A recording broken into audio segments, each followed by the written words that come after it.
नमस्कार विद्यार्थियों, आज मैं आपके साथ में हूं स्त्री प्रत्यय। देखिएगा, सबसे पहले हमने पढ़ा था कृदंत प्रत्यय के भेद, फिर पढ़े थे तद्धित प्रत्यय के भेद। आज सबसे लास्ट जो स्त्री प्रत्यय के भेद है हमारे पाठ्यक्रम के अंदर, टाप और गिप प्रत्यय, वो दोनों प्रत्यय लेकर के मैं आपके सामने आया हूं। एक तो देखिएगा स्त्री प्रत्यय। स्त्री प्रत्यय का मतलब सबसे पहले जब हमने पढ़ा था तो पढ़ा था कि स्त्री प्रत्यय मतलब जो शब्द वे प्रत्यय जो पुल्लिंग शब्दों को स्त्रीलिंग में बदल देते हैं। तो पुल्लिंग शब्दों को स्त्रीलिंग में बदलना मतलब आकारांत। अब देखिएगा, पुल्लिंग शब्दों को स्त्रीलिंग में बदलना मतलब शब्द पहले जब प्रत्यय नहीं जुड़ेगा तब तक तो क्या होगा, पुल्लिंग का होगा, और जब जैसे ही उसके साथ में प्रत्यय जुड़ जाएगा तो प्रत्यय जुड़ने के बाद में वह शब्द स्त्रीलिंग का बन जाएगा। तो सबसे पहले हमारे पास में है स्त्रीलिंग का टाप प्रत्यय। टाप प्रत्यय का आ शेष रहता है, यह पुल्लिंग से स्त्रीलिंग में तो बदलता ही है, और इस प्रत्यय के रूप हमेशा आकारांत स्त्रीलिंग में चलते हैं, और वो भी रमावत चलते हैं। रमावत मतलब जिन शब्दों, भाई जो स्त्रीलिंग का शब्द बन गया और शब्द के अंत में आ की मात्रा हो, रमा की तरह हो, वो शब्द उन शब्दों के पीछे, उन शब्दों के साथ में स्त्रीलिंग का जो टाप प्रत्यय है वो टाप प्रत्यय जुड़ता है। अब देखिएगा, जैसे उदाहरणार्थ मैंने लिखे हैं कुछ उदाहरण, जैसे अज प्लस टाप। यहां पर प्रकृति क्या है, जो शब्द क्या है, अज है, उसके साथ में टाप प्रत्यय जुड़ा है, तो टाप प्रत्यय जोड़ करके शब्द बन गया अजा। अज का अर्थ होता है बकरा, और टाप प्रत्यय जैसे ही इसके साथ में जुड़ा शब्द बन गया अजा, और अजा का अर्थ होता है बकरी। मतलब यह जो स्त्री प्रत्यय का भेद जो टाप प्रत्यय है, टाप प्रत्यय जुड़ने से पहले यह जो अज है वो पुल्लिंग का था, और जैसे ही इसके साथ में टाप प्रत्यय जुड़ा, जुड़ करके यह शब्द बन गया अजा। अजा स्त्रीलिंग का, अर्थात यहां पर जो अजा शब्द लिखा हुआ है वो स्त्रीलिंग का बोध करवाता है। अजा अर्थात बकरी होता है, अजा अर्थात बकरा। तो वे शब्द, वे प्रत्यय जो पुल्लिंग शब्दों को स्त्रीलिंग में बदल देते हैं, स्त्री प्रत्यय कहलाते हैं, और स्त्री प्रत्यय का ही यह भेद है हमारे टाप प्रत्यय। टाप प्रत्यय का उदाहरण मैंने आपको बताया था अज। अब जैसे देखिएगा, चटक प्लस टाप, इसका हो गया चटका। चटक शब्द था, चटक का अर्थ होता है चिड़िया, पुल्लिंग नर चिड़िया, और जैसे ही यह चटका बन गया तो चटका का अर्थ होता है मादा चिड़िया। अब देखिएगा, उसके यहां पर है शूद्र प्लस टाप, शूद्र, और इसके साथ में टाप प्रत्यय शब्द जुड़ते ही शब्द बन गया शूद्रा। तो यहां पर पुल्लिंग का बोध हो रहा है, और जैसे ही टाप प्रत्यय जुड़ा स्त्रीलिंग का बोध होता है। जैसे शब्द है बालक, प्लस इसके साथ में हमने टाप प्रत्यय जोड़ दिया, शब्द बन गया बालिका। अब देखिएगा बालिका, तो यहां पर टाप प्रत्यय जुड़ते ही बालक से क्या शब्द बन गया, बालिका शब्द बन गया। बालिका शब्द किसका बोध करवाता है, बालिका शब्द बोध करवाता है स्त्रीलिंग का। तो देखिएगा, टाप प्रत्यय जुड़ करके पुल्लिंग शब्दों को स्त्रीलिंग में बदलता है, और पुल्लिंग शब्दों को स्त्रीलिंग में बदलता है, और जब स्त्रीलिंग में बदल देता है तो उन शब्दों के अंत में आ की मात्रा रहती है, अर्थात टाप प्रत्यय के सभी रूप रमावत चलते हैं। रमा शब्द की तरह टाप प्रत्यय के रूप चलते हैं। फिर देखिएगा, हमारे पास में आता है गिप प्रत्यय। देखिएगा, यहां पर आपको ड लिखा हुआ देता है, ये ड नहीं है, संस्कृत के अंदर ड नहीं होते, ड होता है ना हमारे क ख ग ग ड, ड की जगह पर होता है हमारी संस्कृत भाषा में ग।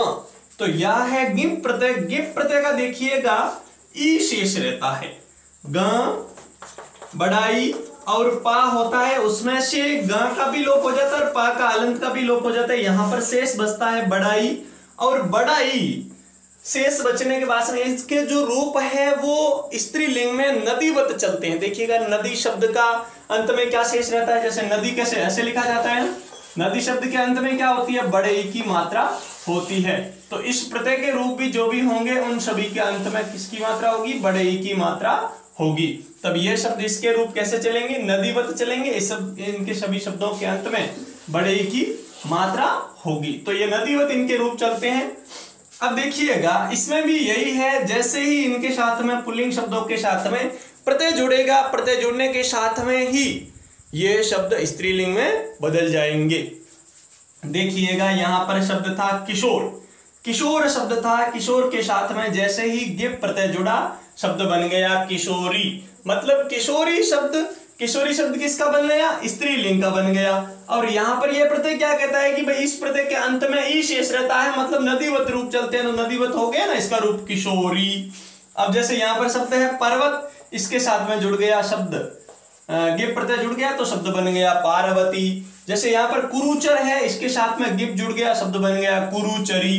अब देखिएगा वह पुल्लिंग शब्द जिनके साथ में गिप प्रत्यय जुड़ेगा, गिप प्रत्यय जुड़ेगा और स्त्रीलिंग में यदि किशोर अर्थात इकारांत बन जाएंगे, किशोरी, पार्वती, कुरुचरी, ये जो बने इकारांत मतलब नदीवत बन गए, तो वहां पर तो होगा स्त्री प्रत्यय का कौन सा प्रत्यय, गिप प्रत्यय। और यदि स्त्रीलिंग का शब्द यदि कोई भी आकारांत है अर्थात भाई रमावत जिसके रूप चल रहे हैं, वहां पर हो जाएगा टाप प्रत्यय। अब देखिएगा आपको इन प्रत्ययों के अधिक से अधिक उदाहरण याद करने, उदाहरण पढ़ने और नियम समझने के लिए भाई जैसे आपके सामने लिखा हुआ है बालिका शब्द लिखा हुआ है। अब बालिका शब्द को देखने से भाई आपको स्पष्ट हो जाता है कि हाँ ये बालिका शब्द है, इसका प्रकृति प्रत्यय विभाग करना है। तो बालिका शब्द किसका है, सीधी सी बात है बालिका शब्द स्त्रीलिंग का है, मतलब स्त्री प्रत्यय का भेद है।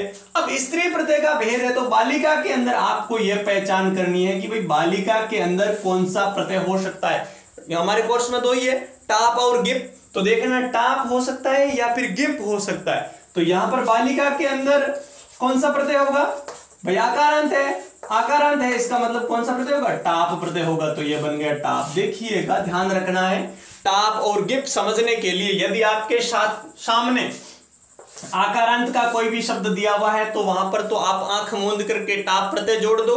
यदि इकारांत का अर्थात नदीवत रूप चलने वाले कोई भी दिया हुआ है तो वहां पर आप आंख मूंद करके ई अर्थात गिप प्रत्यय जोड़ दो। और यदि आपके सामने भाई टाप प्रत्यय जोड़ना हो तो वहां पर आपको क्या करना है, आ की मात्रा रखनी है, अंत में उसके रूप रमावत करने हैं। और यदि आपको गिप प्रत्यय जोड़ना है तो वहां पर आपको ई अर्थात नदीवत उसका रूप करना है, अंत में बड़े ई की मात्रा रहनी चाहिए। तो यह हमारा था प्रत्यय, प्रत्यय का टॉपिक पूरा हुआ। यदि किसी भी प्रकार का प्रश्न हो तो बेझिझक मेरे से प्रश्न पूछे।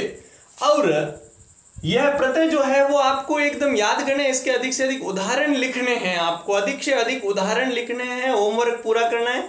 जैसे ही विद्यालय खुलेंगे मैं आपका होमवर्क चेक करूंगा, उसके साथ में आपका टेस्ट भी लिया जाएगा। जैसे कारक प्रकरण हो गया, संधि हो गई, क्रिया हो गई, समास हो गया और आज हमारा प्रत्यय का टॉपिक भी क्लियर हो गया। तो इन सभी का मैं टेस्ट लूंगा, इसीलिए पढ़ना तो है ही, होमवर्क तो करना है ही, इसके साथ साथ में याद भी करना है। और जहां आपको समझ में नहीं आए वहां पुनः प्रश्न कर सकते हो। धन्यवाद।